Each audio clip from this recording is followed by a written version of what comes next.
ஆச்சி கொழுக்கட்டை மாவு வந்தாச்சு.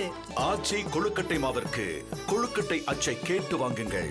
பெரம்பலூர் மாவட்டம் குன்னம் அருகே வேப்பூரில் உள்ளம் தேடி இல்லம் நாடு என்ற பெயரில் தேர்தல் பிரச்சாரத்தில் ஈடுபட்ட தேமுதிக பொதுச் செயலாளர் பிரேமலதா விஜயகாந்த் கேப்டன் பிரபாகரன் படம் ரீரிலீஸ் ஆக உள்ளதாக தெரிவித்தார்.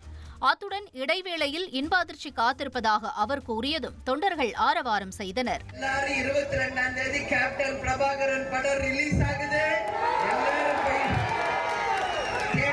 பாருங்க, இடைவேளையில உங்களுக்கு எல்லாம் ஒரு சர்ப்ரைஸ் இருக்கு. இடைவேளையில சரியா பாருங்க, எல்லாரும் நம்மளுடைய கடலூர் மாநாடுல தவறாம வந்து நீங்க எல்லாரும் கலந்து கொள்ள வேண்டும்.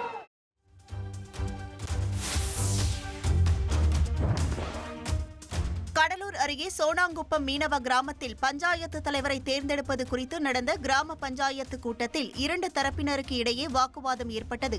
கவியரசன் என்பவரின் பதவிக்காலம் முடிவடைந்த நிலையில் மீண்டும் அவரே பஞ்சாயத்து தலைவராக தொடர வேண்டும் என கூறி ஒரு தரப்பினரும், அதற்கு எதிர்ப்பு தெரிவித்து மற்றொரு தரப்பினரும் பேச்சுவார்த்தையில் ஈடுபட்டனர்.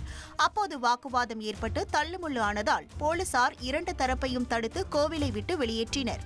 இதுபற்றி போலீசார் முன்னிலையில் மீண்டும் கூட்டம் நடத்தப்படும் என காவல்துறை தரப்பில் தெரிவிக்கப்பட்டுள்ளது.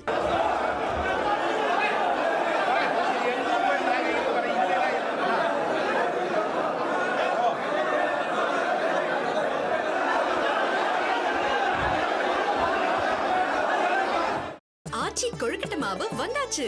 ஆச்சி கொழுக்கட்டை மாவிற்கு கொழுக்கட்டை அச்சை கேட்டு வாங்குங்கள்.